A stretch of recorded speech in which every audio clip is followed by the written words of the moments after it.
Messieurs, fidèles téléspectateurs, il y a Canal Congo, télévision, auditeurs, il y a 96.8 MHz radio, Liberté Kinshasa. On se retrouve ce matin à déjeuner Nabino, rendez-vous des auditeurs, votre rendez-vous national où Pesa Kabino, possibilité, Yako Benga, Yako Pesa, Makanisi Nabino, Yako Pesa Baïde Nabino, na Maïzali Koleka, na Moka Nabiso Congo, Boyangani Ebele, Bozali, na 24 communes, il y a capitale Kinshasa, Kongna, Bandalungwa, Kitambo, Ngaliema, Ngaba, Makala Selemba, Bumbu, Ngiri, Bozali Kola Nabiso en direct à Sénet moment sur la radio Liberté Kinshasa 96.8 MHz, Canal Congo, télévision, Libanda Mboka, na YouTube, CCTV Ralik officiel.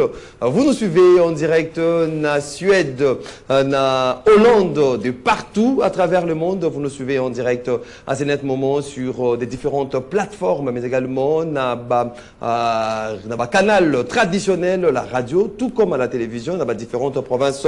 Il y a République démocratique du Congo. On est là pour parler Congo. Ndenge Momesano, to réfléchissaka, pona été autorité bazali ko diriger biso ba ko kozwa. Moi solution o ebimaka awa pour la bonne marche. Il y a mboka na biso pour le développement o ezalaka mbela il y a ba mboka nyoso balandaka bazali la possibilité développement to changement et ingela na monyele il y a écolo na biso au Congo, trois sujets. Au centre, il y a Masonabiso, il y a Mokolo, il y a Lelo, l'Angola, le pays, il y a Joao Lorenzo, Basili, qui a proposé entrer en vigueur, n'a cessé les faits entre le gouvernement, il y a République démocratique du Congo et les groupes armés à M23. À partir de midi, il y a les 18 février. C'est là, fait suite justement à la rencontre qui tenue lundi à Luanda entre le président angolais Joao Lorenzo, le président congolais Félix-Antoine Tshisekedi, togolais Fort Gnassingbé et le différent chef d'État, ancien chef d'État au Bazali choisi comme médiateur il y a Union africaine. Selon ces communiqués, la date proposée, donc date il y a les 18 février pour le cessez-le-feu entre le gouvernement congolais et le M23 est conditionnée à une acceptation publique de parties concernées.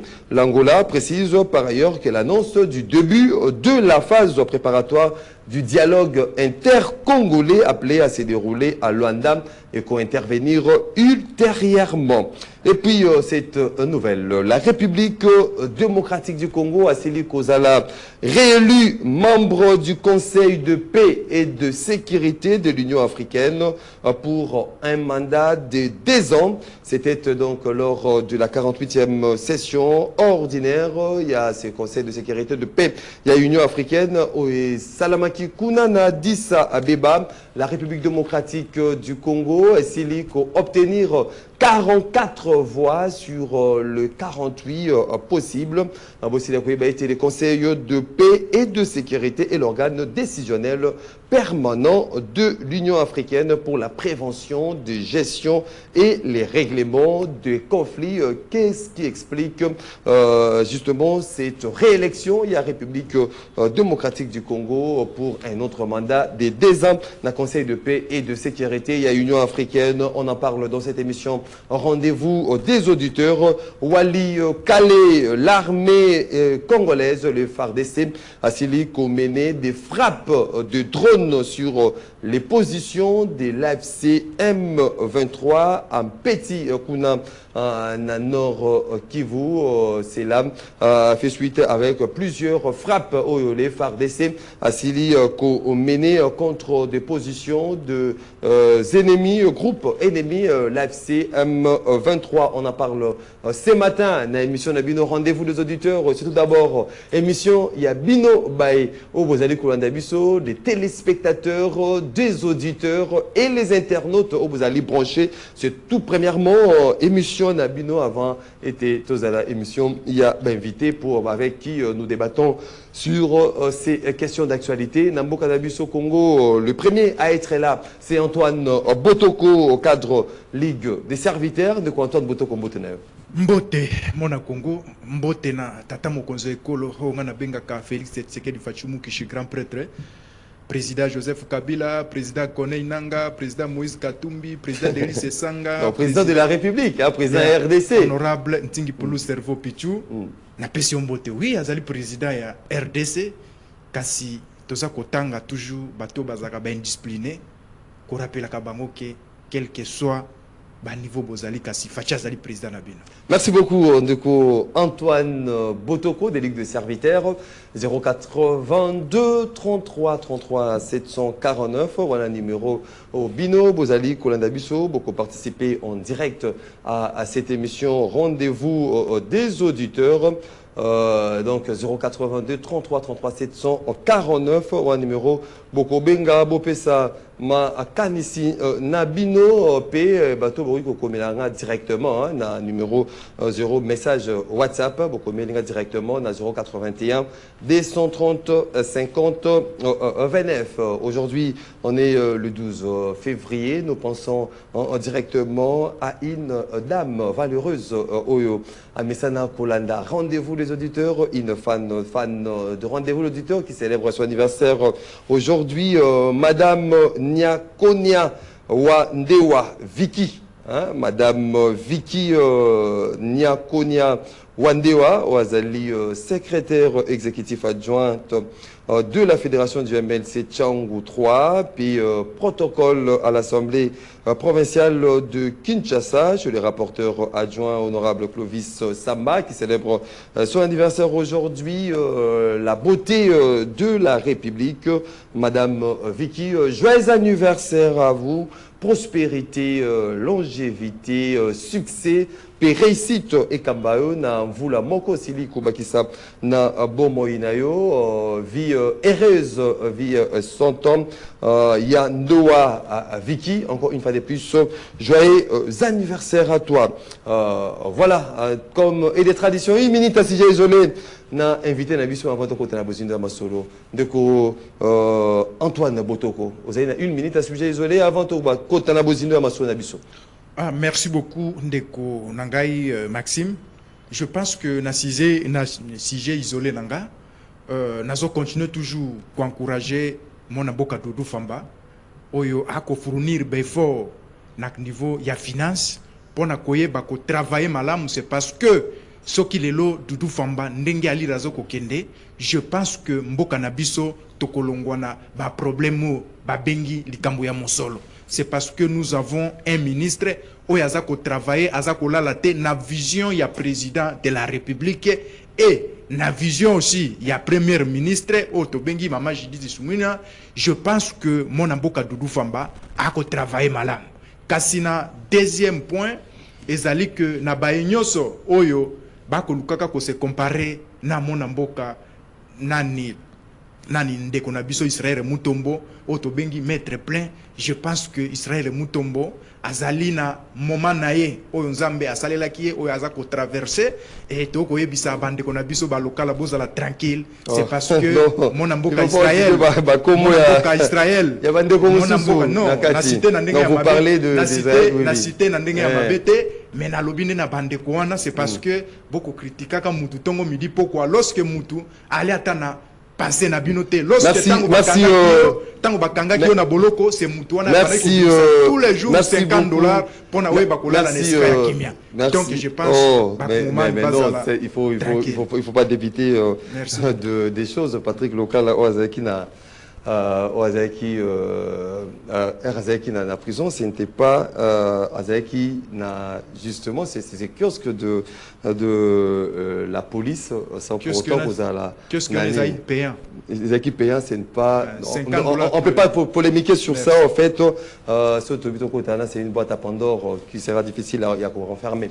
082 33 à 33 à 749. Je vais lire ce message qui nous vient de quelqu'un de Fatou Alvaro Lopez Mukendi qui est fraîchement nommé coordonnateur de la force du progrès, force du progrès, site du quartier Pindi jusqu'au croisement des avenues Université et Kikwit.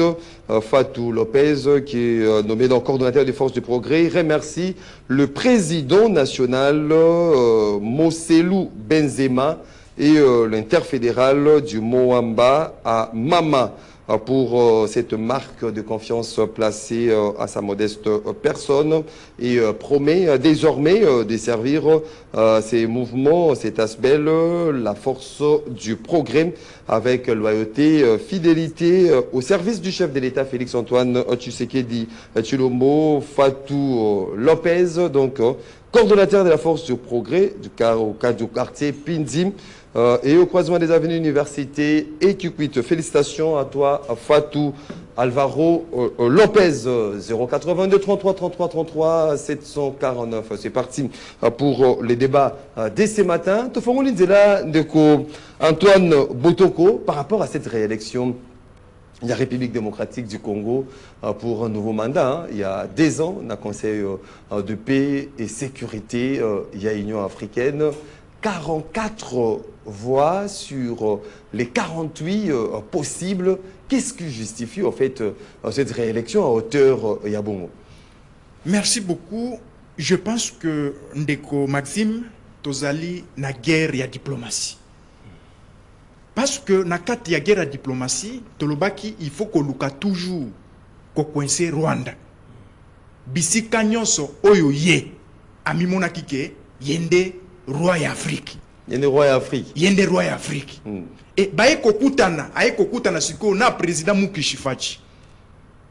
Oyo déjà batangisa ye diplomatie utana libumwa mama Marthe. Soki lelo Paul Kagame azwa kata ya kokoloniser ba président mususu ba Joseph Kabila banani mais sikoyo aye kokutana na président oyo akoki jamais kokoloniser. Et maintenant, le président Tshisekedi a lobby, il faut s'imposer dans le niveau, il y a diplomatie pour que la RDC a sa autonomie naïe. Et c'est ça, au moni, Tokei, na organisation, il y a Nations Unies à niveau d'Afrique, Tobeti Bango. Totie Bango déjà bi. Nakati ya bi o Totie Bango. Et là, qui c'est déjà faiblesse déjà, il y a Rwanda, na niveau, il y a Benstance. Mais nous attendons le résultat, au lieu... Il y a plus de discours, mais le Congolais attend le résultat. Oui, les résultats. Le résultat en termes de paix, en termes d'amélioration de vie à bas Congolais. Oui, les résultats, c'est procédural. Il faut d'abord affaiblir l'homme. Il faut d'abord écarter na l'existence wana oye bazali ba décider ya mokili. Ce qui le Paul Kagame a commis isolé, je pense que à cause de sous na force oya zalaki na yangote. Aujourd'hui, le fait que la République démocratique du Congo a été réélue pour un autre mandat de 2 ans, dans le Conseil de paix et de sécurité, c'est justifié par la diplomatie agissante. Oui, la diplomatie. La diplomatie des saliqués. Oui, Rwanda. C'est parce que Rwanda lelo azakoti ya kimiate na niveau ya Afrique centrale. Parce que baninga na eba lobby, même le monde balobi soki batiki développement République démocratique du Congo ezala c'est que l'Afrique mombeko sala nini et kozwa développement parce que RDC azali na cachette ya Afrique mais loko la Paul Kagame alingité RDC eba ko évoluer c'est-à-dire azako bloquer développement ya Afrique mobimba et maintenant c'est so batouana ba comprendre que danger zali Paul Kagame qu'est-ce qu'il faut faire il faut ko écarter et loko wana ezako interpeller toujours na ba Congolais au bazali dans mauvaise qualité pe na mauvaise pensée ya ko croire que c'est Paul Kagame ne mutu azali décider na République démocratique du Congo y compris ba toloko la ba Kabila au bazali ko penser toujours ya ko passer na ba action ya ko yeba ko déstabiliser République démocratique du Congo et la kisi bango clairement que bisika boza ko kende kuna eloko ya li susu te fin na fin fo ba kino balobaka c'est-à-dire que bozonga na nzela boya peut-être ko fuka maliboso ya président Tshisekedi. Mais Joseph Kabila il faut Fukama. Ah, Fukama. Mais oui, il faut Fukama devant président Tshisekedi à Senga Bolimi, c'est parce que Tshisekedi a présenté nation, a présenté peuple. Au lieu que à Fukama la population. Excuse, il y a travail Nabino et comment Joseph Kabila, le nom des anciens dirigeants, comment excuse na bino so boza ko ça musala malamu te ezali excuse na biso te mais ezali nde soni ya RDC. Pourquoi yali soni ya kotala un ancien président de la République démocratique du Congo a commis rebelle. Mais ceux qui ont tali na ba pays mususu ba ancien président na bango bazo tchaka bango ba facilitateur ya ba net biso po ba luka kimia ba mususu bazo kuma ba secrétaire général ba oni mais o ya biso a commis nde rebelle. Mais si quoi biso to lobaka ke jour to kozwa un ancien président vivant dans la République démocratique du Congo, c'est-à-dire que to kozwa façon moko ya sengonzamba ko pambolango parce que to tikala jamais kozala l'ancien président na boka na biso bango nyoso bakenda kakaka mais lokola tozi Joseph Kabila nzoke ezalaki nde libabe au lieu de ça la comparaison au lieu Joseph Kabila azala modèle Joseph Kabila a préféré naye azala à se comporter lokola ngulu on risque de s'écarter na vous comprenez on risque de s'écarter na sujet na biso na sujet na biso na kati ya siège na biso ezali diplomatie ya tata mokonzi ekolo bon tout baza kolobaki tata mokonzi ekolo aza ko travailler te non le chef de l'état travaille na ndenge moko ya kosakana te et esuki kaka wana te okomona lisusu na francophonie tokoboto na bango zela balembe donc Antoine Botoko olobi que non le chef de l'état travaille mon salaire ezali ko salama et puis la diplomatie est forte en République démocratique du Congo mais na 2 ans oh non tozalaki non parce que on était déjà élu na conseil de paix et sécurité wana il y a Union africaine to sali nini au regard il y a mission nango o ezali c'est un organe décisionnel permanent. Il y a Union africaine pour la prévention, la gestion et les règlements des conflits. Hein? La 2 ans passés, qu'est-ce que tout ça là qui? Et puis, la 2 ans, qui c'est les bisous? Est-ce que c'est justement tout ça qu'on a na terme il y a Néobalobaka, Tokika Rosala, justement. Figurance auto qui vraiment pour travailler afin que il y a que giguler ba conflit où vous allez faire face aujourd'hui. Merci beaucoup Ndeko Maxime. Je pense que Mutuna na ezali très technique et puis ezola ki saisu c'est senga isu tout réfléchir venant malamu pona peuple ayi ba ko sepel. Tango tozwaka poste wana et permetta ki biso to exposer ba problème na biso. Ezala ki canal oyo eko permettre RDC ayeba ko exposer ba problème azalaki na yango po tozwa ba résultat to na yango lelo et yango moni lelo mokili mobimba ko décider pour la République démocratique du Congo c'est parce que posto biso tozwaka et jouaka grand rôle ya makasi na RDC et ba fruit nango lelo yango tozo continuer toujours ko buka donc lokola ba biso ko ajouter biso lisusu deuxième je pense que ezali lisusu canal et école comme Mabiso n'a pas durable. Il y a la République démocratique du Congo, c'est parce que Biso tokola la tête, tout ça qu'on travaille pour permettre que Kimia ya libela et la République du Congo. Mais tout ça on dit dans la 2 ans passé tout ça les nini. Yango na ebisio que yango na ebisio que na 2 ans. Qu'est-ce qui a été décidé dans l'Union africaine? Yango na ebisio que na 2 ans passé, tant que tu poste wana et permettre ki biso. Tout exposé par Bakamuna Bisso. C'est parce que le président de l'Union africaine a coquille qu'on s'est décidé pour na kekime là non, c'est l'ensemble ya Nouana. Ndemouto se décidak. Mais loko la biso to zwaka yango et permettre ka biso to zo makamuna biso to me mayango na niveau ya instance internationale wana. Toi acquise Rwanda. Bota la ndenge a continuer ko déstabiliser République démocratique du Congo et ces instances on a tient nyoso lelo eza ko bouger partout mokili mobimba eza ko bouger pour la diplomatie et puis pour na posto biso to zwaka pour na lolenge nini to memela kiyango et lelo to sukozwa c'est parce que ba monaki ke le président Tshisekedi a travaillé ki malamu le président Tshisekedi est un grand diplomate oh yo même président Donald Trump a reconnaître nga lobo zali mobali. Ah ben en tout cas Fachi, vous allez mobile, courage. Et puis pendant même qu'on quand même attend à 1 heure benganga, na ko décrocher. À tout moment. À tout moment. Et au moment où biso tozo solo là, baza ko installer et loko e ko permettre que président Tshisekedi azala contact na président Trump en tout moment. Azala contact na été? Té. au monde ba américain système na bango ya technologie na bango na téléphone ya président de la République pour benga eza na système non président moko te oko benga mbala moko Paul Kagame boye nani président Trump boye l'équité oko benga peut-être entourage nae mais lelo Tshisekedi nde akozala contact na ye moko président Donald Trump au moment où tozo sur ba américain ba quitter awa pour ba installer le ko se permettre que ozala contact en tout moment na président américain. On a information. Des informations, il y a sans été, des informations, il y a sûr. Merci beaucoup, Ndeko Antoine Botoko. Ndeko Serge Taboko vient de faire son entrée. Serge Taboko, qui est cadre de l'ECD, de Martin Fayoulou Madidi. Ndeko Serge Taboko, Mbote dans le cola. Mbote Ndeko Maxime, volume Bissipo na retard, na PCP co-débatteur.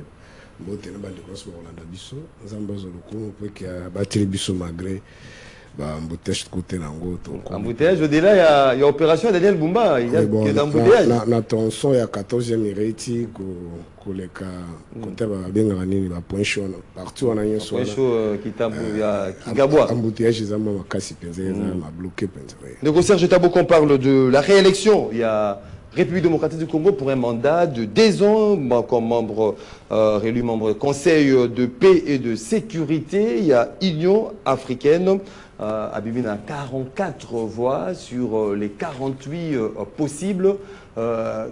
De Ponandeko, ce qui justifie au fait que dans 44 pays va voter pour en faveur de la République démocratique du Congo, c'est parce qu'il y a cette diplomatie agissante en République démocratique du Congo. Mon Pandi Nayo, qu'est-ce qui justifie cela? Et puis, est-ce que le Conseil de paix, il y a Union africaine qui est un organe décisionnel permanent de l'Union africaine pour la prévention, puis la gestion, le règlement des conflits. Est-ce qu'aujourd'hui ça a un impact même sur la situation en Burkina-Faso? Merci beaucoup de commencer pour nous. Malheureusement, contrairement à l'allégation de Kaoti Koloba, bon, peut-être comprendre Rabisso très mal. Ce qui est vrai, le monde est basé par des relations. Depuis l'Antiquité, dans la grande civilisation, nous avons toujours des relations pour éviter ba conflit de guerre pour éviter ba mobulu bato bande ko sala ko signer ba traité ba accord même en antiquité. Mais ce qui est dans le monde moderne banda même après deuxième guerre mondiale ou ba grande puissance ba monake qui après défaite Allemagne na Japon ba dégâts et salemaki après qu'on largué bombe Hiroshima. Alors ils se sont rendus compte que tout quoi ko renouer soit ko nouer ba accord et qu'on va permettre biso que ce qui ba problème les alliés donc résoudre en de la manière pacifique.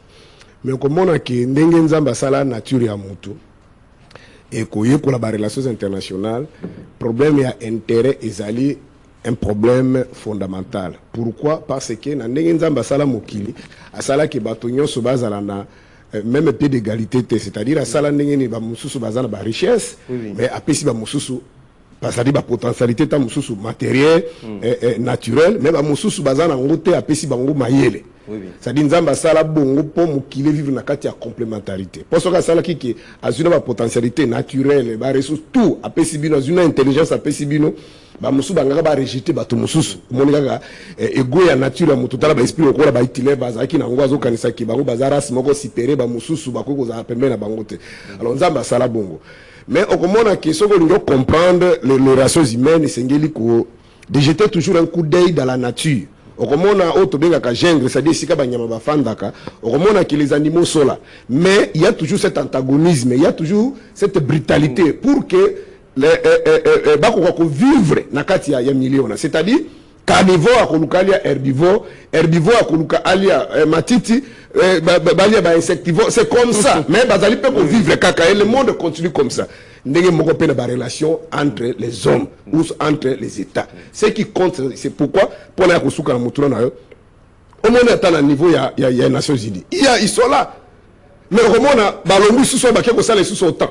Mais bazali kaka bango moko na par exemple ata ceux qui riche azali na ekuna te mais au moins kaka bango moko bazana autant on a par exemple les Américains et les autres bazo comporter les sous bango moko na occidentaux bazo Canada Trump na ba français ainsi de suite tant on par exemple Donald Trump a eu courage ya kokende ko frapper dans le pays moussou soit kokende kokanga un chef d'état il y a un autre pays et ces alliés régis na statut et à niveau il y a Nations Unies et à niveau le droit c'est-à-dire le niveau là où il y a les intérêts état libatouté parce que ça dépend de la survie du peuple. Il y a ceux qui ont une Kamboubou et qui permettent le peuple et qui permettent le mandat de l'Angaï, c'est pour la Kamboubou. Mais ceux qui ont bonne foi, la gestion à l'église, et aussi matin, l'impact par rapport à ma Kamonabiso, il y aura rien. Parce que Biso Moko, na chiqué, il y a en termes de rapport de force, tous autres pays. Tout le monde n'est pas papa de la famille.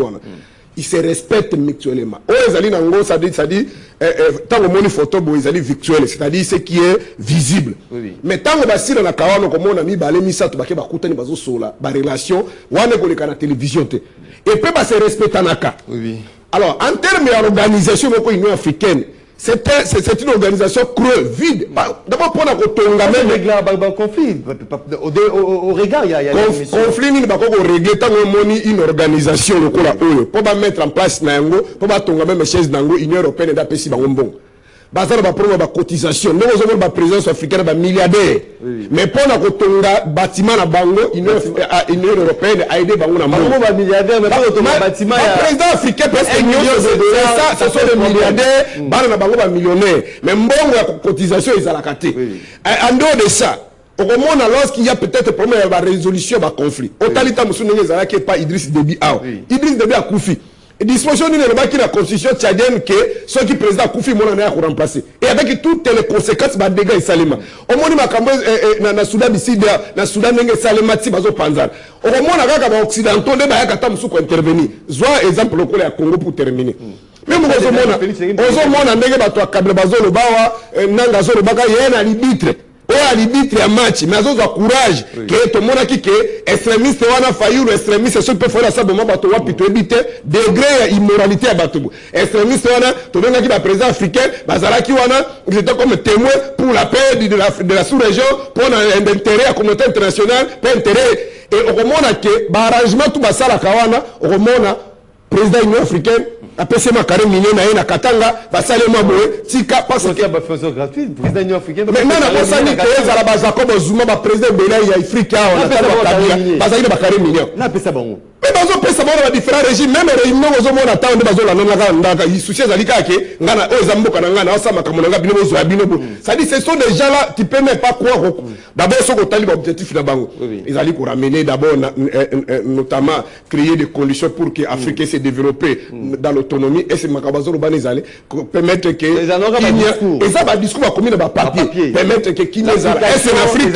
qui les a les sikani mais voilà biso par exemple nana ko fungula mbanga na yata à part peut-être communauté internationale moni Kagame azo kata mususu lokola les Qatariens parce qu'il a les intérêts là-bas soit Donald Trump parce qu'il c'est une grande puissance la présidence bazalé nani Kagame ako tellement adangela Kagame toi il dit que makabozo ça les amabe donc pour que tu trouves solution donc l'hypocrisie même on a mais c'est pas criminel il y a mis balé belé bazar ba kuma na lobby partout tous mais la majorité bazo ba pouvoir na ndenge ya muyibi basala ka élection malamu te alors tant moninga zo sala pas na moyen quoi comporter ba correction to ba leçon égalité. On se comprend. Donc, le problème est que pour les membres du Conseil de paix et de sécurité, ça n'a aucun impact. Papa, Kangaga la date à l'élo, titre comme en 2028, et comme on a la quantité. Combien d'organisations de conflit c'est ça porté quoi? Il y a un zombie qui met au côté sur quoi? Comme Makime, vous comprenez? Donc, il faut pas illusion. Non, Bissomokoto dans la série, t'organiser Mbouka Bisso, t'organiser armée, surtout armée. La police va servir de sécurité pour que les gens respectent Bisso. Et au niveau du conseil des nations, tant que tu as aucun dakuna, tu as tout nabi, et ça va même dès que tu as la famille, tu papa Maxime. Au moins, nous communes, ceux qui ont réuni la famille, au moins, on peut se malouba. Que tu as appelé Maxime Alingalouba, pour dire que la soupe contribue. Mais si on a de l'autre côté, et si on a de l'autre côté, on a de qui ça dit, on a permis de la bisso. On a bisso parce que tu as la potentialité. On se comprend, tu as l'anzita malana, le pango, mais tu as bien ça, on a merci beaucoup. Merci beaucoup. Sentinelle les alités, côté les alités, sécurité. Merci beaucoup de conseils. Merci beaucoup, Ndeko Serge Taboko, décidé de Martin Fayulu. C'est-à-dire, la famille, ceux qui problème, ils allaient réunion. Et là, Salama, on vend du sabato, on paie ça maloba, mouto, non, ma contribution est sous que ça. Georges Libenge a contribué le roté. Bruno Ding a contribué le roté, donc moi, je mal c'est très terrible, famille africaine. 082 33 33 749. Qu'est-ce que vous pensez de cette réélection? Il y a RDC comme membre du Conseil de paix et sécurité de l'Union africaine. Ça aura à quel impact, au fait, Bopé Sapé Makan Sabino, Tango, Tokofongola, Standard, Petro Tanga, message Nabino, na WhatsApp. Tout le Bela Asuko, comme je vous l'avais annoncé au début de cette émission, que l'Angola a proposé entrer en vigueur et a cessé les faits entre le gouvernement de la RDC et le groupe armé M23 à partir, il y a midi, il y a le 18 février. Mais les communiqués précisent également, c'est là, fait suite justement, vous venez mon Konzambo Katambolaki, à Kendaki Nangola récemment, c'était le lundi, à côté d'un facilitateur, le communiqué va préciser que cette proposition est allée conditionner la déclaration publique d'acceptation. Hein? C'est les faits, déclaration publique d'acceptation. Mon Pandi, il y a ma partie concernée, c'est-à-dire le gouvernement, et le parti, il y a Rébellion, M23, AFC. Comment, Antoine Botoko, vous analysez déjà, tant on parle du 18 février pour l'entrée en vigueur, il y a cessé les faits entre la RDC et la Rébellion du M23, mais c'est là, est conditionné par l'acceptation publique de partis concernés. L'Angola va entamer bientôt là la phase préparatoire à ces dialogues intercongolais. Merci beaucoup, Ndeko Maxime. Je pense que Nakomeka un peu rebondir au Ndeko Nangai Pasteur Taboko, Autikoloba qui est l'Union africaine, les alliés l'autre côté, tout ça. Non, les alliés Ndenge Wanate. Au moment même Martin Fayulu, Sokinzamba Sali, qui est l'élo comme président de la République, a échappé à l'organisation au thé. C'est-à-dire qu'on travaille dans bango. Parce que même Fayulu, même place, il y a Zali, il y a des Zali, l'organisation oyo, et qu'il faut qu'à côté. Et ça a été problème que la République démocratique du Congo, ou problème que ça la boité. Ici, problème il y a la République démocratique du Congo, et ça a problème il y a Congolais. Et ça a problème oyo, étranger de Batou, ko bundisa biso. Si maintenant il faut côté Kayango, ce qui est le problème entre Congolais et Congolais, je pense que nous résoudre c'est entre nous. Mais le coup les alliés problème, il y a que Batou ya Libanda ne basa ko agresser biso. Il faut toyer bakosa la nini, il faut toyer bapé ko funda bango pe na niveau ya Libanda pour toi affaiblir et yango les lozo mona Paul Kagame partout azali affaibli. Donc ko lo baké bateau batelemia bazali le côté té. Bazali na quelque chose ya kopesa parce que même lelo bakei même ndenge alobi ke baza faible tout ça mais ceux qui bapesi même rapport na yo et sika oyo Fayulu akenda ka koluka pouvoir l'impact des alliés et sika oyo non impact des alliés ndeko impact des alliés et là est-ce qu'il y a l'intervention peut-être les africains face à naebisio il faut à l'aveugle pour le bak impact des alliés dans les plus quartiers du Congo. Les Africains ont ça. Basosala musala na bango. Ezali ke guerre oyo esalaki plus de 30 ans et koki kosila na mbala moko te ndenge batu balingi surtout. Na 7 ans Père Félix Tshisekedi aussi la raté. Félix avec 3 ans. Non, Félix aussi la Makambo. Félix akosilisa yango. Félix akotika guerre oyo te. C'est parce que ce que le président Moussa ko remplacer nani Tshisekedi, ce Tshisekedi assiste na Paul Kagame te Paul Kagame a manipulé président wana. Oui, il faut Tshisekedi asili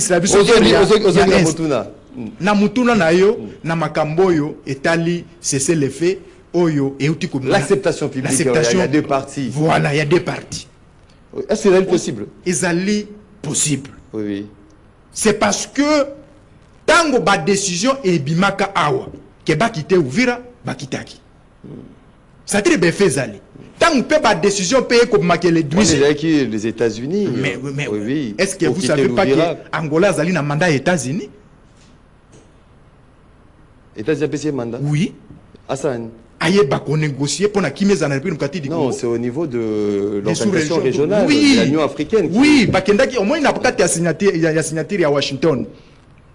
Président ya Rwanda ya Angola zalaka. Ba bengisa qui est pour permettre que baye bako dégager par certains problèmes aux la République démocratique du Congo. Il y a conflit militaire autoali na yango. Et nakati ya vision wana nde akiti nango EDD akoki ko imposer.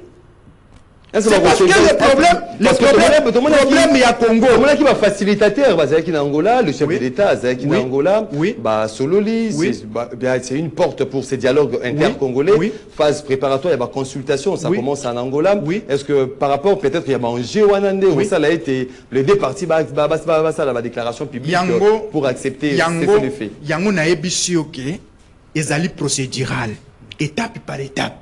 Ça c'est la première étape.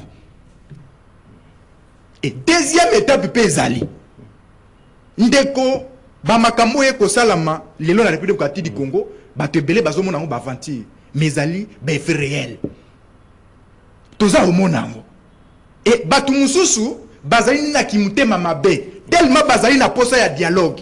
Tout ce qui se fait, il faut que ça yo ba benga na lopoto ko inhiber yango, ko étouffer yango. Po bato baye bateke makambo za ko salama. Et l'essentiel ezali pas na bango, ezali kaka il faut que na dialogue. Mais porte ya dialogue, balobi efungwami na Angola non? Consultation efungwami oui, président porte ya dialogue. Efungwami na Angola. Oui. Je pense que mutu nyonso akozala na Angola kuna. Tant que président de la République azalaki na États-Unis, ayambaki fayulu. Basololaki. Je pense que oh bango basololi et likolobate ba écarter via dialogue. Mais ici les problèmes ezali, il faut to lukande kimia durable. Oyo ba pesi na kati Angola ezali ya ko négliger te. Il faut to jouango en considération. C'est parce que oui, c'est ça, il faut to jouango en considération. Déjà il y a eu de oui, ndeko et ça langa position. Oui, ndeko ça langa pas. Et ça langa pas c'est pourquoi. Lorsque za komona batu mususu bazako préoccupé na situation ya mboka na bino mais bino moko o boza na kati ya mboka wana bozo négliger yango lelo côté mais mutu mususu azali na souci mutu ya musika azali na souci guerre si la bino bozo kimia quel que soit ezali lokuta mais yo approprié yango nani est-ce que dialogue etiki kozala utile que kimia parce que le dialogue wana c'est pour baliser le chemin vers la restauration de la paix, non? Ngai na dialogue. Résultat, zali toluka kimia. Toluka kimia. Oui, dialogue wana zali ya kimia, zali ya okabula ba poste. Ngai na lobby, ezali ya okabula ba poste. Ngana ya kimia te. Ezali ya kimia te. Siko, yebisa ngai, yebisa faulu. Dialogue c'est mokonzi mboka ba keboka bakabula poste ya kimia te. Non, ezali ya kimia te. Mokonzi mboka. Non, le chef de l'État est conscient que non, dialogue wana ezali ya kimia te. On me manga pena na terre wana pena mingi te. Na yebisi yo boye. Mokonzi mboka. Symbole de l'unité nationale. Pardon. Nasilisa. Non, Nasilisa. Président de la République, comme le symbole de l'unité nationale.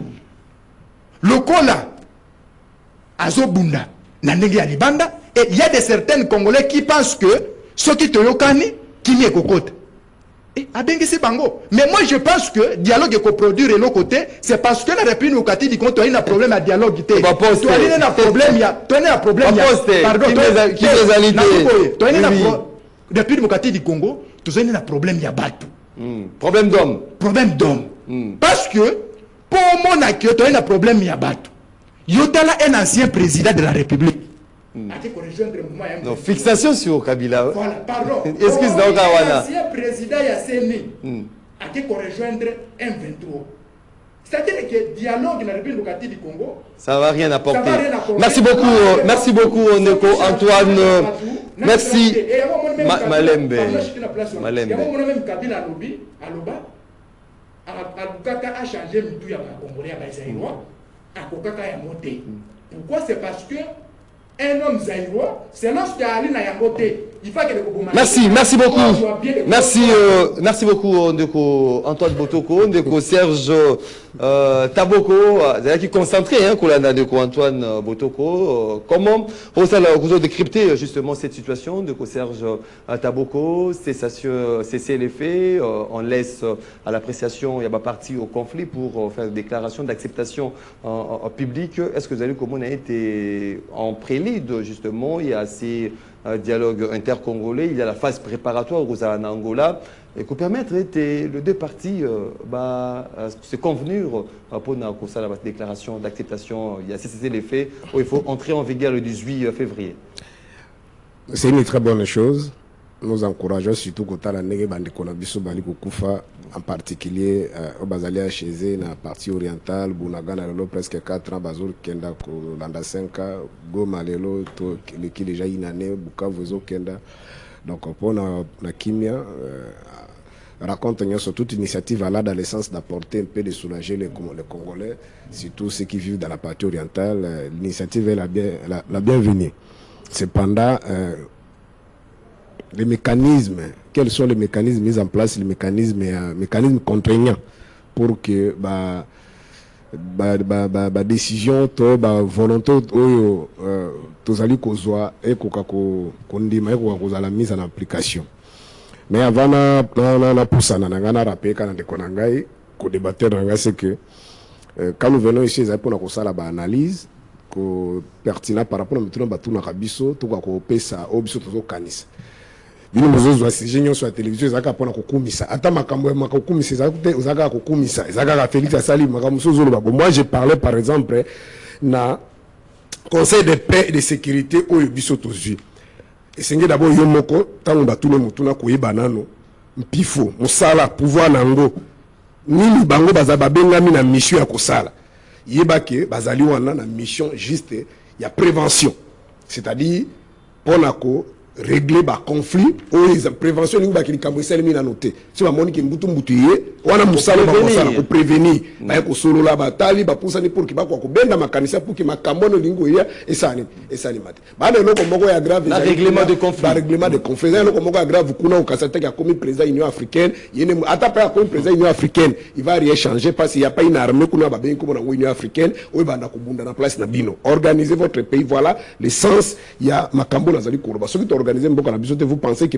aller passer par là dans les organisations organisation na ça ezali ba état romona le mususu pays bon on a 4 fois d'ici là ba tini ba militaire bango mona ki niveau opposition ndenge ba s'opposaki ki ba militaire bango ba ya te po ba zo kufa makambo na ko mona na ko tina na moko te guerre on est à guerre la complicité bango bebere donc esengeli koyeba bon ndenge moko lokola nani Nations Unies bazana armée moko te ezaka ba armée ba pays membre o ba tchak en place ba sangisi pour que ba ya ko maintenir paix pour ba maintenir paix et nous ba ke bino moko ndebo créer na no ke paix en ezala.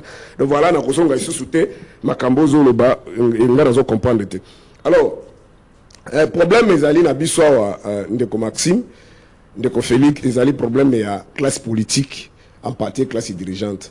Ndeko Félix c'est que di soki na kati na ye bolingo ya mboka ezalaki bolingo ya ko permettre que mboka kenda liboso non bolingo ezali te bon ngomona mutu mususu mon frère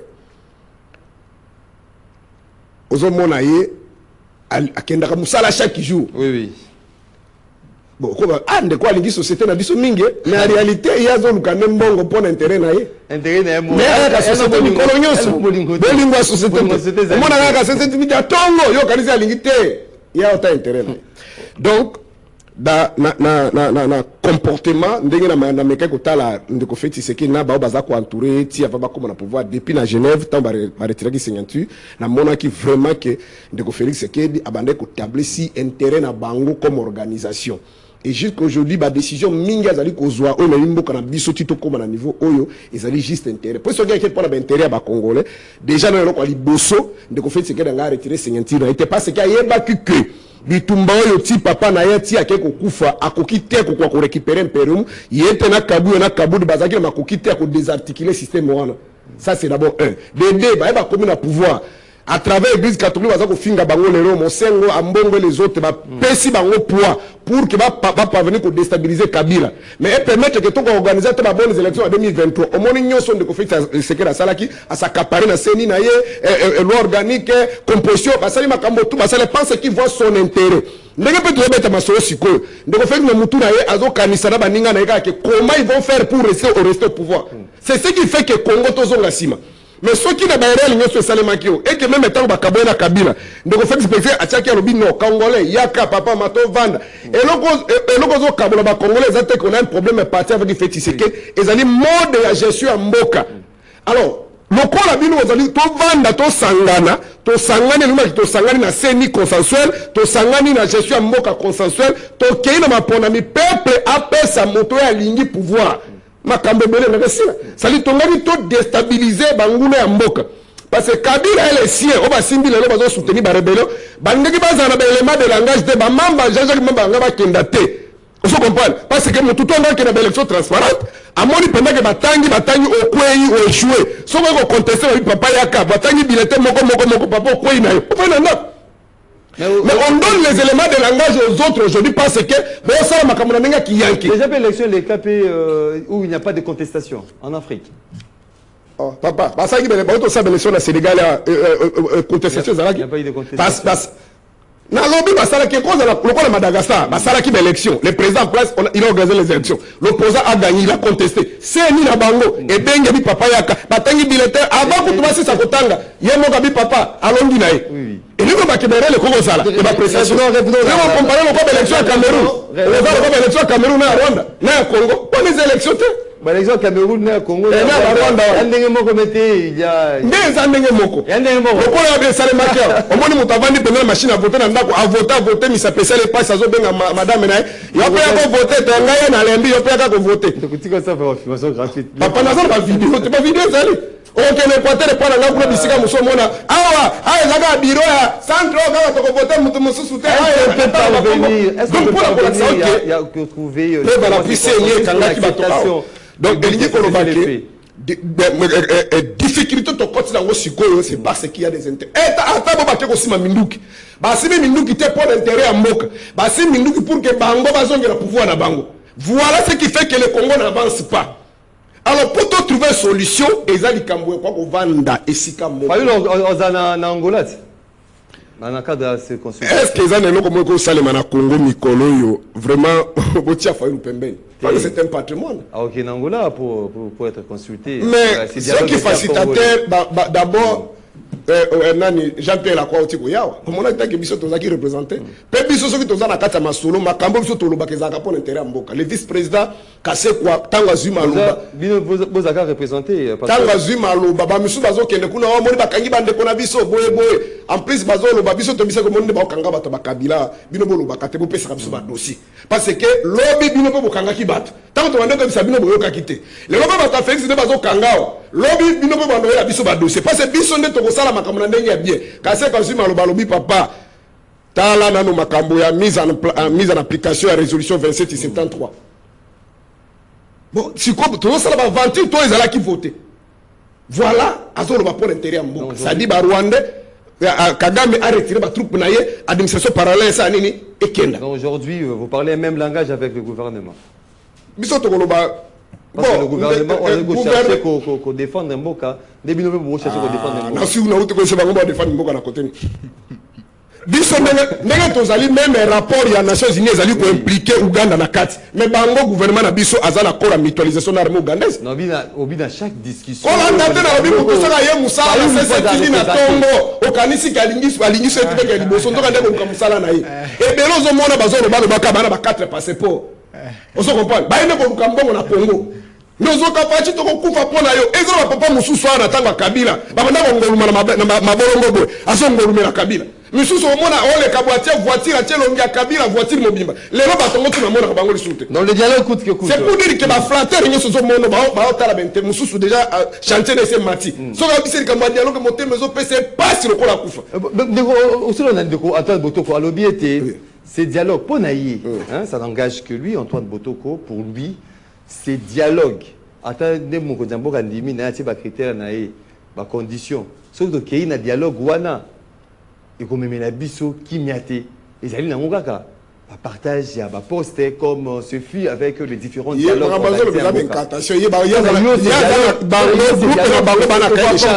Groupe na cahier de charge nini makama dialogue. Bango cahier de charge na bango ezali ke lokola des ans etikali les mususu nzamba ko sunga bando mepe mutu na biso biso to se retrouver. Likanisa za siko so tona dialogue côté à côté à Félix ko diminuer. Et on risque que bango ti bazo sur le côté ne kanda bazana ngo. Oh biso lokola na sidé dans la mouka, le monde, même les démons savent que ceux qui font ma poste. Même les démons savent. Même les démons savent. Vous savez les démons.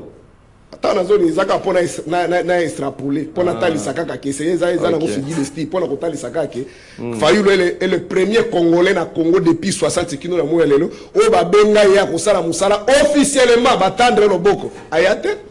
Ceux qui pour musala ils ont ngote. Donc on les a ba raconter. Oui. On se comprend. En dehors de ça, ceux qui peuvent toxiquer une hypothèse ouana. Congo est une boutique privée à Moutouté. Article 58, il y a conscient le que Kitambo, que c'est qu'il va tout ça. Mais biso toko luka pour la modèle ouana. Ceux qui ont un modèle à mettre au compte depuis 4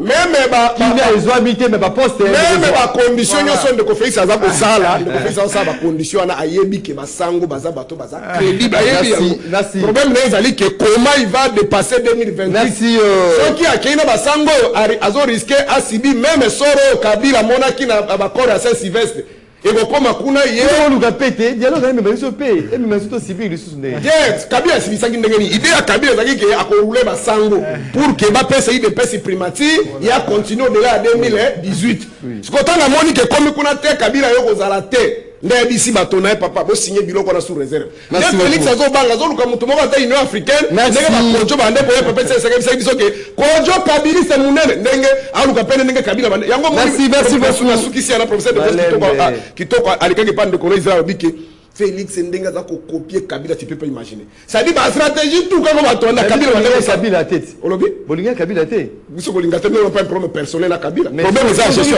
Félix a copié Kabila dans le mal sur l'année point Aïza makamba bolingo te papa Aïza makamba gestion mboka aza ko copier na gestion mboka voilà merci beaucoup de Serge Taboko voilà et comme tout un message et puis tokozonga lisusu na baimboka bonjour MM na ba invité de Kota Botoko Musala et leka maloba na ebele bosala tout ba œuvre na bino ya malamu et loba na place na bino de Fabrice Balwenga depuis la commune de Matete. Bonjour MM, s'il vous plaît, nous demandons l'aide de nos autorités parce que notre route principale des Campem, dont la commune de Lancélé, est vraiment délabrée par des érosions, précisément dans les quartiers Mangengenge. S'il vous plaît, Bakondi, Baye, Kinshasa n'est pas seulement Gombe, Kinshasa, Lingwala, mais aussi nos communes de Tchangou, sont délaissés. Bandela Nabato et Zalité, monsieur José. Ces dénonciations par rapport à cette route nous amènent vers Mangengenge. Mbotendeko Maxime, félicitations Nandeko Antoine pour notre patriotisme, Nabo Solo, dialogue et comme Mabiso, rien. Alors rien Namboka si ce n'est que le partage de postes. Lelo Bakanga Maloba Oyo, ceux qui dialoguent Ezali, Fayulu sera nommé Premier ministre et non président élu. Ndeko inconnu depuis quelque part. Bonjour M. Tunana no moto ya Sing Pululu. Wana parti na bango ezalaka implanté wapi. Asalaka illusion na rêve na ye autaka nango to ndoto ya Fayulu te. Na logique pédia est-ce que bato nyonso wana bazali ba flatteur de co-inconnu qui nous écrit. Bonjour mon frère Maxime. Aujourd'hui, je suis dans les regrets de constater qu'à part bonjour, tout ce qui sort de la bouche de Pasteur Taboko sont des mensonges.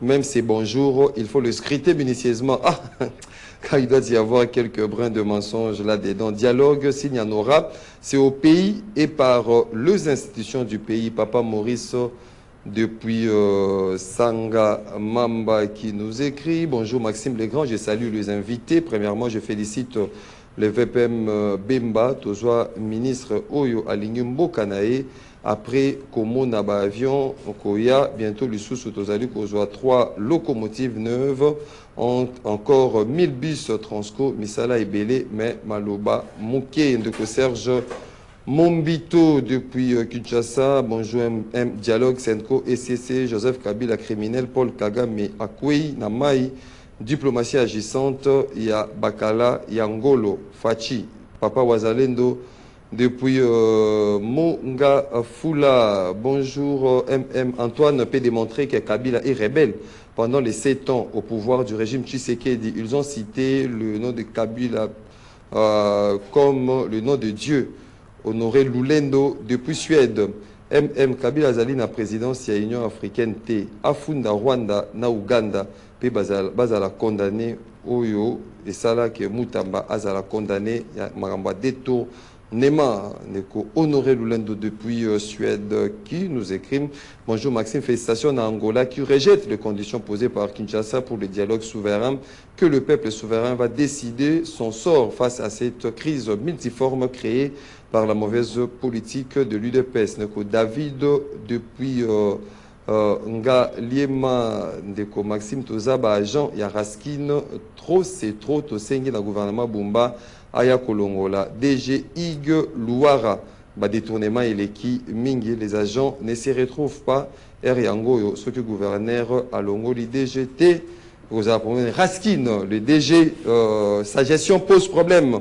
Bandeko ba Leli Ndeko Maxime c'est Papangandu ya commune ya les ponani ni ba invité nyonso ba koma ko yaka kapona ko kolobila batu ole basala analyse ba ke wapi Ndeko Meshak Ngandu. Bonjour MM, dis à ton invité qui fait de la ministre des Finances que les agents de l'État jusqu'à présent ne sont pas payés. Hein, Papi Kosamani, hein, les agents de l'État ne sont pas encore payés. Ndeko, il y a standard, allô, bonjour. Oui, allô, bonjour, Ndeko Maxime. Oui. Na pesi passé chez Tabo Kombote na Ndeko Botoko, Ndeko Pertis na commune ya Kasavu. Oui, oui. Na ina solo la na ba peuple congolais ba répondre ngal banda kubisika bazali. Yaya no ya mobali. Tolé qui l'a mobali abali. Alors moi si on a aniki la kebilambate ala de la kaete la bututa soja sengie mo seka après ça kaete. Est-ce que nous nous robena libala ne libala bosembo? Na ina lo baninyao. Tout de l'état aza kotambola potine kota na mboka. Atamboli kadisi ba wande wana c'était le fait immédiat bato sarate. Bolu ngwana koma payoka kate. Est-ce que diplomatie bo robena ngwa distance? Peuple congolais tous à la bateau, s'il vous plaît. Chef de l'État. Et l'eau que ça na mon Congo, na yo komona te ba tsale ba lobelo, et l'eau que ça na mon Congo. Na sukiwana merci. Merci de Perkis depuis la commune de Kassavubu. Allô, bonjour. Allô, bonjour. Oui, bonjour, la question de la petite tombote, la petite tombote, la petite tombote, la saga de coupe, la petite foulée. Mais là, la motote pour nous. Il y a un portatif pour nous, bien au commandant indépendant. Parce que la comment on a mis à maison sur le tout, comment ça va qui s'en de coupe, le ministre de l'économie, yo ma camarade m'a aussi la politique, la somme de la. Et puis, du mal à la macala, la mona, on dit,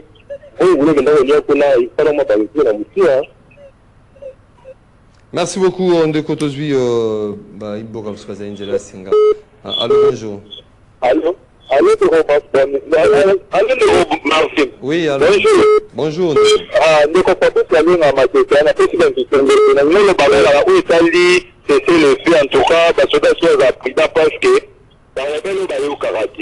il y a un peu de la vie sur la territoire. En tout cas, pas à la prise dans ma case pour profiter de ma sous-support. Dans le moment où on a une stratégie à battre dans la vie sur le dépôt, pas de un avantage. Merci beaucoup. Merci Ndeko Fabrice Balouenga depuis Matete. Allô, bonjour. Bonjour, Ndeko Maxime. Oui. Pas de détourner. Et nous, quand on peuple congolais toujours connecté là. C'est après de tomber les républicains, il y a des bouts de la dialogue inclusif. Mais opposant sera peut-être que la foyer qui va s'en aller à la tête de l'élection hors délai conditionnel. Il y a la région de Bayrou. courage ya mwana mboka Norbert Luyeye po alongi na bitumba na ye ya dialogue exclusif ici na Concorde na Addis Abeba. Merci beaucoup. Dialogue issu de la Concorde à Addis Abeba, les jusqu'au boutistes. Allô, bonjour. Bonjour, bon, tu n'as pas invité, tonton lycéen depuis Lema. Oui. Moi, je pense que dialogue, oui. Avant tout, tu as une libération, il y a un opposant. Entre autres, moi, Mboka Norbert Luyeye, les demandeurs du dialogue, merci. L'Union des Républicains debout. Allô, bonjour. Allô. Ben, il soit plus comme on a nippé, ma cancer.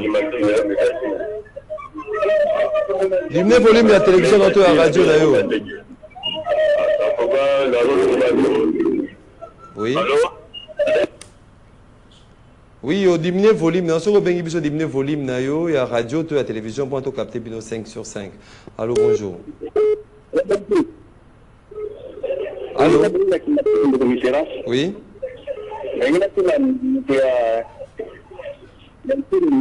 À comprendre que d'abord, cette maillot de Canadien à Bamani.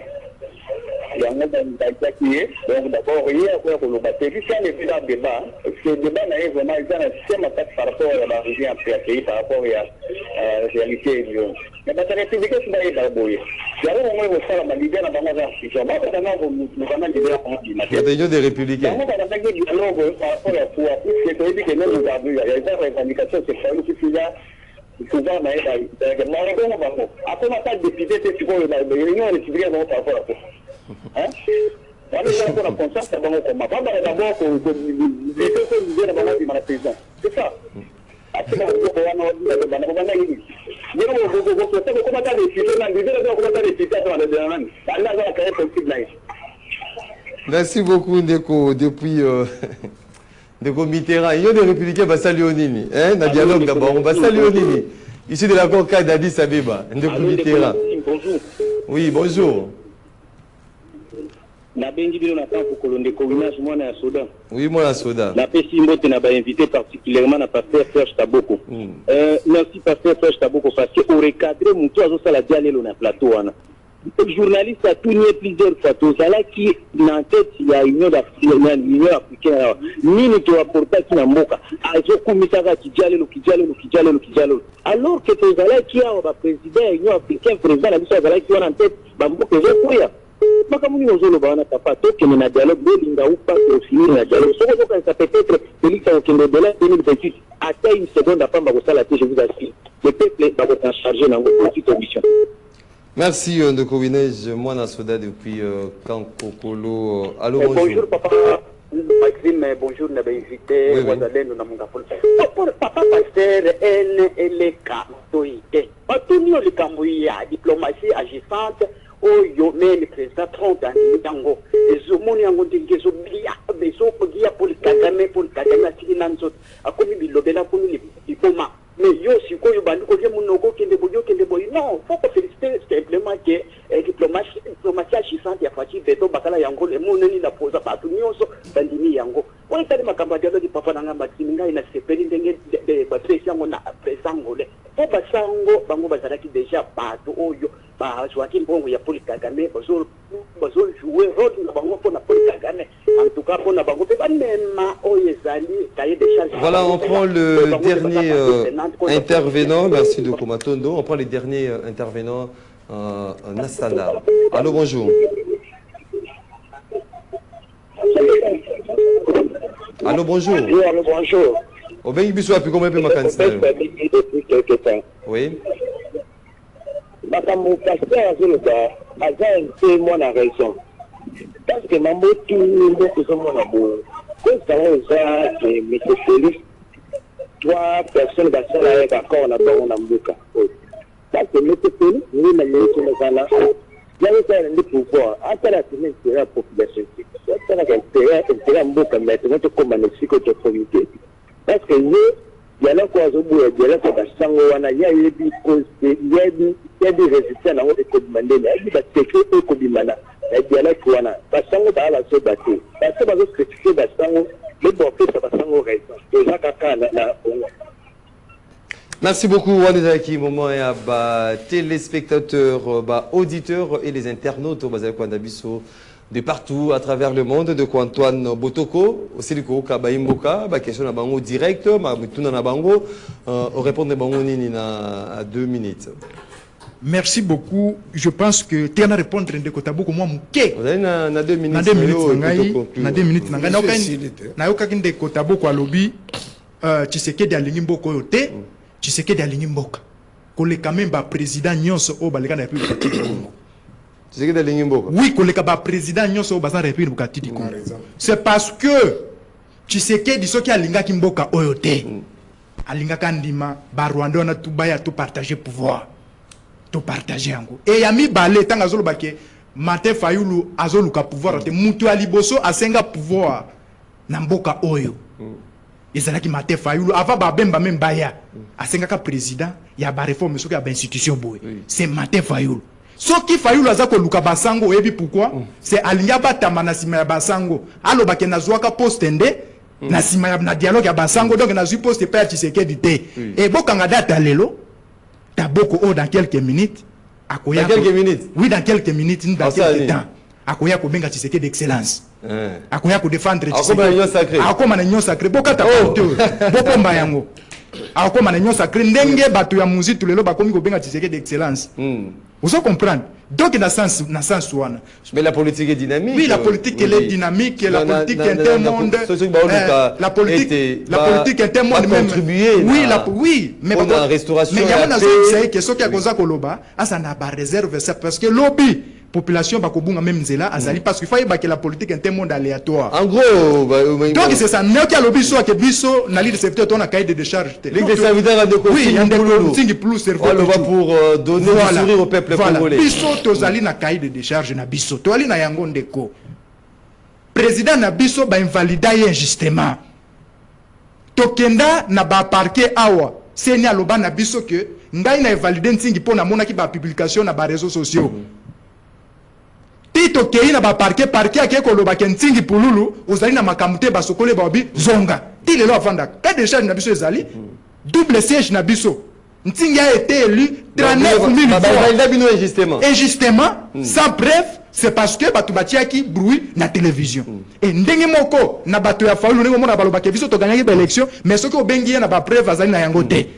Mais biso ti lelo ba bulletin ezalaka te ba benga ezaka insuffisant derrière moko tu na télévision apesa ba résultat mibale alobi 65 ayesu ko yesu 59 donc omoni ke mutu ali même na ba maîtrise même na makambo peuple alobi na ko ndeko moko alobi soki naza indépendant non naza na ligue des serviteurs parti cher et honorable comme si tu ne parles pas vraiment non je parle non sujet isolé na sujet à débat ezali différent sujet isolé vous pouvez jeter des éloges na je pense que oyo Doudou Famba a une union sacrée Ntingi Pululu a une union sacrée non a une union sacrée Ntingi Pululu a une union sacrée donc ça n'empêche pas ya kolobela Doudou Famba. Et tant on a lobby Makamboya, Ntingi Pululu, il y a cahier de charges na biso. Merci beaucoup. Je pense que tu as présenté merci beaucoup, Ndeko Antoine Botoko. Merci beaucoup, Ndeko Serge Tabo Rotosukisina. Bon, merci beaucoup. Napesi Servo Pichumbote, honorable Ntingi Pululu, mais nazali convaincu que Ndeko Ranga Botoko a participé à la réunion. Pas la réunion à Bango, il y a la Ligue des serviteurs, je ne pense pas, parce que ce cas Kuna, Akima, a produit Makambazolo Bate. À l'objet Bango, na dialogue, cahier des charges na Bango, vous allez là-bas pour réclamer ces chaises na Bango. Bon, problème est ali. Mais le rôle à Bisso, par exemple, Magé ou embrouillé Ngana Makambo Traki Koloba, Bisso, par exemple, tozana cahier des charges na biso notamment ils allaient pour créer réconciliation d'abord kosenga kibana mboka basangana tozala esika moko parce que tout le monde qui même médiateur biso toli ko soutenir basango bakende ko mona bato basi minduku tout le monde ba ki d'accord ndenge samaki na Sun City tango to vanda ki sika moko guerre silaki donc c'est to vandi guerre ko sila ya mibale tozali ko tango to vanda sika moko to créer ba condition pour na ko stopper ba mabulu ya moyibe ba détournement auto sangsa moko to tiela armée parce que zana mutu moko ta kwa ko bi ko battre la biso biso to bon armée na biso armée à la priorité pour que mboka na biso to bon armée mboka na biso ekuma ezala malamu ezala sécuriser ya misa to ezali une justice distributive justice ya kokanga ba kamiser l'hôtel na ba Nathanaël et tout ça ba lever ba bombi après 3 mois te une justice eux kozala soki ba kangi ba moto pena ba te ba kangi bref une justice distributive wana na kai de charge na biso ya mine OK ko sa benkatation Félix Fayulu asenga ki musala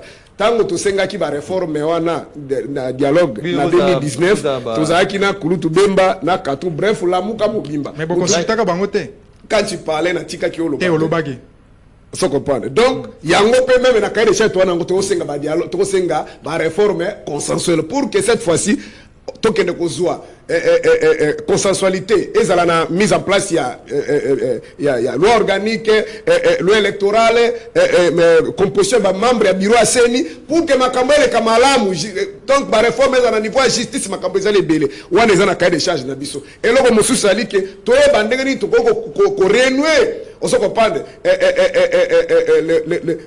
le bon vivre na ba pays frontalier, c'est-à-dire voilà nous on a quand même un cahier de charge mais au l'intérêt général na kati kuna tolukite soko zongi na makambo lokole ya maponami biso ba résultat tozanango ye na siège national ezali ça dit même na 5 ans ba résultat ezali soki boito ça recomptage mon kilombe yeni même ba demo ba tosala yulu tosala kana donc ba pessimiste par rapport ya aboutissement ya paix na dialogue bato basimba ki munduko mona ki bakenda ki bananga bato nyoso bandimaki kito sura mutabu ya kinde ko Félix Tshisekedi mais pouvoir payer ko détruire ba rebelle wana bazana ngote donc ce qui to ba ndenge na président peut toki na sana cité bato bakufa ke belé on se comprend RC2 qui passe 55% MRC partout tout le monde qui mubule ça qui partout mais bato avant la guerre c'est là qui donc et pour la différence na wana malembe ezaka eloko moko papa bo bazaki lobi kaka Kagame na Museveni mutaseki asuta basoutenaka bango obe bazale lo bazaka soutenir pangaka na Museveni eloko asikeza la kati wana te da bino nde bozo boya bo banga ki manda Félix Esila nazaki na message moko na ngaki na lekisa magé sujet to lobeli yango te pona makambo ya o basali ya ko salaka ba document na ba contrôle ba document ba mekanano ko mettre un peu l'accent na bateau bazako sala musala wana bateau ba commis na o bazali commis dans la tâche est-ce que dit que il y a une école na elou na sans fil bazali victime une famille maman pa famille on est père de bana mi balé moi na 11 ans les kiné bando ke na classe ça dit chauffeur mo bande ko landa e bana bando ke na classe bana ba kufi 6 places. Est-ce que vous comprenez? Donc, chauffeur ando kima. Chauffeur ando kima quand de ba kima ba contrôle wala. Alors moi c'est ceux qui par exemple moto, bon on est déjà qu'à une intention ko kima. Est-ce qu'il faut bolanda? Ce qu'on a na ko futa bana. Est-ce que vous comprenez? Tala siko de ganda na ko futa de bana ba kei. Bumba. Est-ce que vous comprenez? Donc, to sala makambo, bo sala makambo na malulenya malamu. Nde nazo mona kama ba nje ba tie wana soki ko détruire destruction méchante pardon destruction méchante eza malamu te. Même embouteillage na uti ko mona wana isaka ka lina biloko wana. De bo créer makambo quand même ezala quand même ezala nous sommes pas dans une jungle. Boke ko zo ba bandi na ba voyi ba ba pomba te ba ko buka biloko ba tote. Bo sala contrôle. Soki a raté peut-être point na bino akuta na tam sur l'équipe mususu kuna. Bo sala ngo proprement. Mais ça la team a vu déjà tangente à Kima Bolanda avec des dégâts comme ça, ça ce n'est pas avec des mbassu et puis ceux qui va kuluna wana oh bah c'est pas de couleur ce sont des agents ou bah janté bah kuluna bah janté bino yo ça que ba kuluna na émission boye baza janté bazali bato basela bumba campagne donc beaucoup travailler ba kuluna bazo bato bacha bango na campagne. Merci beaucoup au moins ils sont au Québec na banga ba te na bana na basala kana pona ko brutaliser ko bamba bana to bamba ça so ke wana so ke les agents l'état na l'état so to yebi ayaka à se présenter d'abord à décliner d'identité na ye à la kisi ordre de mission na ye abandi ko solo wana na rekera mo na ko kota ko bunka ko bamba wana ça ils sont des bandits so ke ba chema banga ba ngulaka te. Merci beaucoup Nasser Chitaboko de l'ECD, Antoine Boto, collègue des serviteurs avec Cerveau Putu. Cerveau Putu, Sing Pololo. Voilà, on vient d'embrasser à nous suivre. J'ai salué là le président, les coordonnateurs de l'ASBEL non alignés. Non aligné, lobby à Congo, Ndeko Benito hein, Ndeko Benito, je te salue là où tu es. Voilà, vous étiez nombreux à nous suivre de partout à travers le monde. Merci pour la participation. Et payez attention. En soutenu une émission réalisée par Bruno Ndinga. Moïse Moses était à la régie d'antenne télévision. Ndeko Facon, il était à la radio. Ndeko Alain Kabongo na web. Marité Godo-Georges de Bengue derrière caméra. Doudou Montiri à la production. Je vous retrouve très prochainement. Apona Tosola à Makamolabino. Il y a déjeuner à Bino chaque matin, rendez-vous auditeurs. Nzamba Fongola qui était venu à Bangelou. Zanekolanda, rendez-vous les auditeurs, rendez-vous ici, Nzamba Kangi TV Nae, parce que, et le Kwakota là, Isaïe Soussouté, Bissonabino, Tokutani, Nambala Sima. Au revoir.